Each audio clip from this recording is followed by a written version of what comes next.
दोस्तों, ईरान में 180 बच्चियों को दफनाने के लिए कब्र खोदी गई हैं। तस्वीरें इतनी मार्मिक है कि जो भी देख रहा है रो रहा है, और अगर आपका दिल कमजोर है तो जाके कुछ और देखिएगा, ये तस्वीरें आपको रुला देंगी। भरत जी हमारे साथ मौजूद है। भरत जी, 180 बच्चियों को दफनाने के लिए कब्र खोदी गई है और पूरी दुनिया आज चुप है।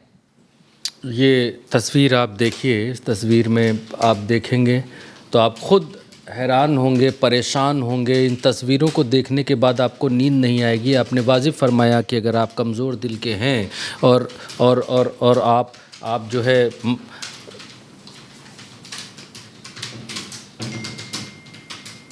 आप अगर भावुक किस्म के व्यक्ति हैं तो फिर ये तस्वीरें आपके लिए नहीं हैं। ये तस्वीरें देखकर किसी भी राक्षस प्रवृत्ति के व्यक्ति का भी दिल दहल उठेगा। कोई कितना भी बड़ा शैतान हो, कोई कितना भी बड़ा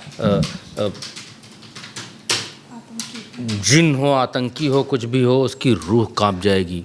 इस तस्वीर में कुछ नहीं है, लेकिन जो इस तस्वीर में है और जो इस तस्वीर के बारे में जानते हैं वो इसे देख नहीं पा रहे हैं, उनको नींद नहीं आ रही है इसे देखने के बाद। ये तस्वीर, इन तस्वीरों में आप जो देख रहे हैं ये कब्र है। ये कब्र भी नहीं कह सकते हैं, ये खुदे हुए गड्ढे हैं। इन गड्ढों में उन 180 बच्चों को ला कर के रखा जाएगा, दफनाया जाएगा, जिनको अमेरिका और इजराइल ने मिलकर के मार दिया, हत्या कर दी। दुनिया में तमाम जगहों पर इस बात की चर्चा हो रही है कि अमेरिका जीतेगा, कि इजराइल जीतेगा, कि ईरान ने मारा, कि अमेरिका ने मारा, कि किसने मारा, क्यों मारा। अमेरिका ने इस मुल्क के ऊपर, इस ईरान के ऊपर हमला ही सिर्फ इसलिए किया है क्योंकि वो कह रहा है कि हमने इस सदी के सबसे बड़े शैतान खामनेई को मार दिया। ट्रंप ने जो ट्वीट किया था खामनेई की मौत के बाद, 180 बच्चों को मारने वाला कितना बड़ा शैतान होगा, इस दुनिया का कितना बड़ा जालिम होगा जिसने 180 बच्चों को मारा। उनकी कब्रें आपके सामने हैं, उनकी कब्र आपको दिखाई दे रही है। बुलडोजर से कब्रें खोदी जा रही हैं, मशीनों से कब्रें खोदी जा रही हैं। 180 बच्चों की ये लाशें इसमें दफनाई जाएंगी। लेकिन दुनिया का कोई मुल्क, दुनिया का कोई संगठन, दुनिया का कोई पावरफुल व्यक्ति इस बारे में बोलने के लिए तैयार नहीं है। अगर खामनेई आतंकी थे, अगर बाकी सब ईरान के लोग आतंकी हैं जिनके ऊपर आक्रमण कर रहे हैं, हमला कर रहे हैं, तो वो कौन है जिन्होंने 180 बच्चों को मारा? वो कौन है जिनके लफ्ज पर एक बार ये नाम नहीं आ रहा है कि हमसे गलती हुई, हमारी मिसाइल गलत जगह गिरी, या फिर हमसे गलती हुई, सैनिकों से गलती हो गई? एक बार भी किसी के लफ्ज पर यह नाम नहीं है कि गलती हुई। 180 बच्चों को किसने मारा? ट्रंप ने, अमेरिका ने, इजराइल ने, नेतन्याहू ने? किसने मारा? कोई बोलने के लिए तैयार नहीं है, कोई बोलने के लिए राजी नहीं है। इसमें कोई ट्रंप बन सकता था, कोई नेतन्याहू बन सकता था,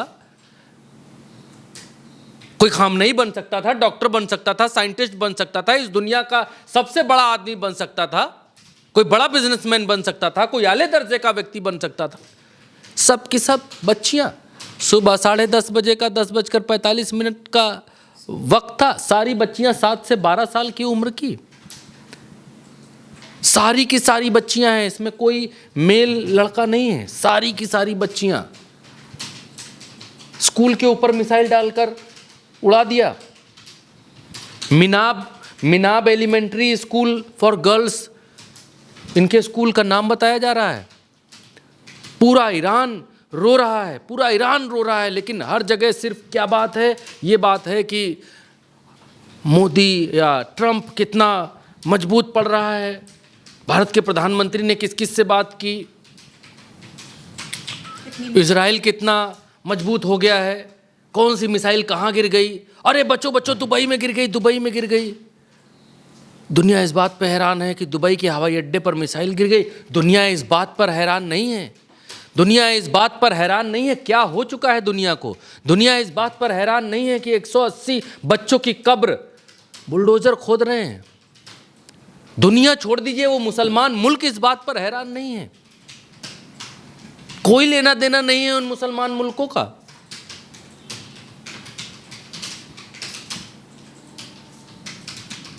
ये तस्वीर नहीं है, ये प्रमाण है कि दुनिया कितनी ज़्यादा बेरहम हो चुकी है। जिसको सिर्फ और सिर्फ ट्रंप की हार, नेतन्याहू की जीत, ईरान की हार, फलाने की जीत ये दिखाई दे रहा है। इन 180 बच्चों का क्या कसूर था? कोई बता सकता है? कोई है इस दुनिया में संस्था, यूएन जैसी संस्था, कोई और संस्था, मानवाधिकार संस्था जो पूछ पाए कि हे सन की ट्रंप, तूने ये क्यों किया?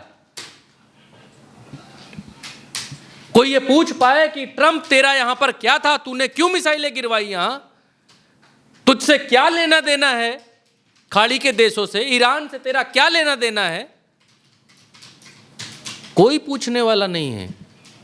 ये कलयुग है। देखिए ईरान में कैसे लोग सड़कों पर हैं, कि इसमें किसी का बच्चा है, किसी की बच्ची है, किसी के घर का है, कोई नातेदार है, कोई रिश्तेदार है बच्चों का। देखिए लोग सड़कों पर हैं, शोक मना रहे हैं। कोई बात करने वाला नहीं है इन तस्वीरों का, कोई कुछ कहने वाला नहीं है, कोई कुछ सुनने वाला नहीं है। 180 बच्चियों की कब्रें खुद रही हैं और लोग दुखी हैं और खुश हैं इस बात को लेकर कि कौन हार रहा है, कौन जीत रहा है। इसी अमेरिका ने सद्दाम को क्यों लटकाया?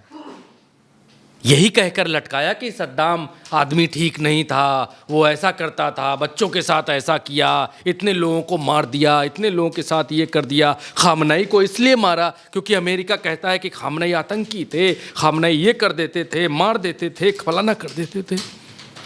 आतंकवादियों को क्यों मारते हैं? क्यों आतंकवादी होते हैं। ये इनसे बड़ा जालिम, इनसे बड़ा आतंकवादी कोई है जो इतने इतने बच्चों को मार दे रहे हैं? इनसे बड़ा आतंकवादी कोई हो सकता है? इनसे बड़ा जालिम इस धरती के ऊपर कोई हो सकता है? मर गए तो मर गए। एक बार किसी के जुबान पर, किसी के लफ्ज पर ये नहीं आ रहा है कि गलती हुई, अच्छा हुआ, बुरा हुआ, कैसे मरे, कितने मरे, ये तक कोई नहीं पूछ रहा है। उस पागल के ऊपर युद्ध सवार है, उसको युद्ध करना है क्योंकि नवंबर में उसको चुनाव जीतना है, उसको दुनिया का दादा बने रहना है, इसलिए वो गोली चला रहा है, इसलिए वो बंदूकें चलवा रहा है, इसलिए वो मिसाइल मरवा रहा है। बच्चे मरे, महिलाएं मरे, बुजुर्ग मरे, कोई मरे उसके चूल्हे भाड़ से। और दुनिया के सारे मुल्क, सारे देश सलामी ठोक रहे हैं उसको। उसके पास पैसा है, उसके पास मिसाइल है, बारूद है, पैरों में पड़े हुए, नाक रगड़ रहे हैं दुनिया के सारे। शर्म आनी चाहिए इन 55-56 मुस्लिम देशों को, मुस्लिम मुल्कों को, जो ट्रंप की चरणों में, उसके पैरों में नाक रगड़ रहे हैं और उनके बच्चों की ऐसी हालत है कि कब्रें उनके मुल्क के बगल में खुद रही हैं। शर्म आनी चाहिए, चुल्लू भर पानी में डूब जाना चाहिए। लेकिन इन हवस के भूखे, पैसों के भूखे लोगों को ये सब चीज़ें दिखलाई नहीं देती हैं। आप तस्वीरें देखिए, आपके अंदर अगर ज़रा सा भी इंसानियत जीवित है, बची हुई है, तो इन तस्वीरों को देखकर आप विचलित हो सकते हैं। और अगर आपको मज़ा नहीं आता है, ये सब देख करके आनंद नहीं आता है, तो बिल्कुल ठीक कहा गौरी ने कि आप नाच गाना देखिए, कोई रील लगाइए और उसको देखिए, थोड़ी देर आनंदित होइए। ये सब आपके विषय की चीज़ें नहीं हैं। ये देखिए, ये आप यहाँ पर देखिए, लोगों की भीड़, हुजूम आप देखिए। ये सब मातम मनाने के लिए जुटे हुए हैं, यहाँ मातम मनाने के लिए आए हैं। और एक नहीं, ऐसे कितने वीडियो मैं दिखा दूँ, कितनी तस्वीरें मैं दिखा दूँ। देखिए ये सब यहाँ पर मातम मनाने के लिए जुटे हैं।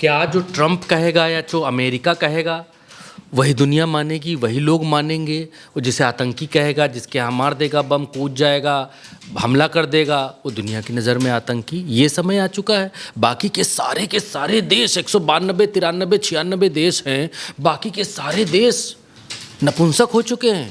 किसी को कोई लेना देना नहीं, कोई लेना देना नहीं, कोई मतलब नहीं कौन मर रहा है, कैसे मर रहा है। ऐसे लड़ा जाता है युद्ध, ऐसे युद्ध लड़ रहे हैं ये लोग, एक दूसरे के घरों पर मिसाइलें मार रहे हैं और कोई बोलने वाला नहीं, कोई कुछ कहने वाला नहीं।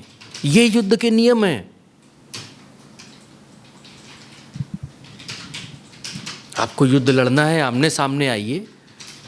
एक नियम बनाइए कि अगर किसी सिविलियन की जान चली गई तो फिर आफत है, तीसरे देश मिलकर अटैक कर देंगे। भाई इस दुनिया में और भी महाशक्तियां हैं। रूस मुंह में लड्डू जब दबाए बैठा है उसे कोई फर्क नहीं पड़ता। चीन मुंह में लड्डू दबाए बैठा है उसे फर्क नहीं पड़ता। और भी बड़ी कंट्रियां हैं, उनको कोई फर्क नहीं पड़ता। मरे तो मरे हमारी बला से। ये देखिए, जिसका मरा है वो शोक मना रहे हैं।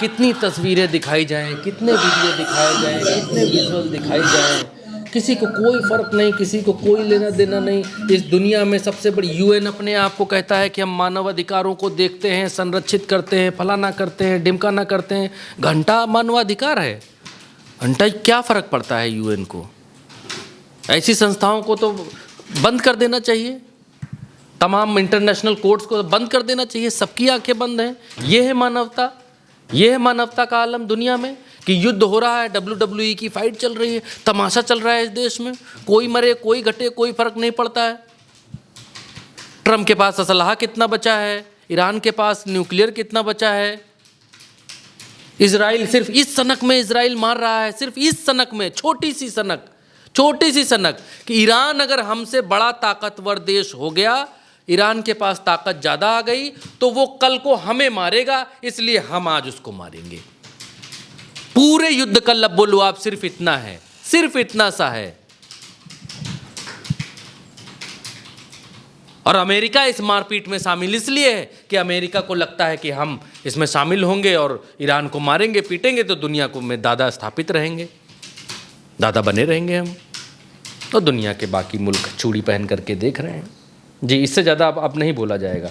बिल्कुल, ये तस्वीरें नहीं हैं उन देशों पर, और उन देशों पर तमाचा है जो शांति की बात करते हैं। और आज इन 180 बच्चियों की कब्र की तस्वीरों पर मौन है, और आज उनके पास कोई जवाब नहीं है, कोई सवाल नहीं है कि वो ट्रम्प से पूछें या इजराइल से पूछें कि आखिर क्यों, क्या कसूर था इन बच्चियों का जो इन्हें मारा गया। फिलहाल मेरे साथ इस चर्चा में इतना ही। आप देखते रहिए उल्टा चश्मा यूसी। शुक्रिया।